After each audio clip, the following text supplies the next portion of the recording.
When I first signed up for the genealogy site, it was out of sheer curiosity. I wanted to trace my roots, maybe find a distant cousin or two. But what I didn't expect was an influx of messages from people claiming to be my ancestors. At first, I thought it was a joke. Who wouldn't? But then, one by one, their stories began aligning with family tales I'd heard as a child. Names, dates, even old family heirlooms they described matched perfectly. The strangest part? They all wanted me to join them, wherever they were. The messages became more frequent, each with an eerie insistence.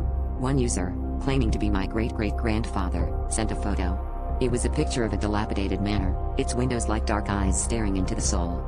I recognized it immediately from a faded photograph that used to hang in my grandmother's hallway.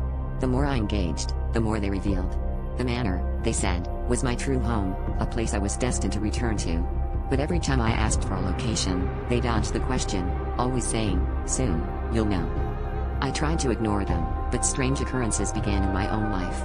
My phone would ring at odd hours, only to play static when I answered. Shadows danced in my peripheral vision, just out of reach. It felt like the walls were closing in, urging me toward something inevitable. One night, I received a package. Inside was an ornate key with a note, "The door is open. Join us." The handwriting matched the letters my grandmother once received from her own father. Driven by an inexplicable compulsion, I found myself searching for the manor, guided by an unseen force. I stumbled upon it in a clearing, exactly as described. The key fit perfectly into the rusted lock, and the door swung open with a creak that seemed to echo through my very bones. Inside, shadows loomed, and whispers welcomed me home.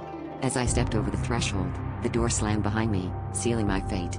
I finally understood, this was where I belonged, forever part of a family I never knew in life.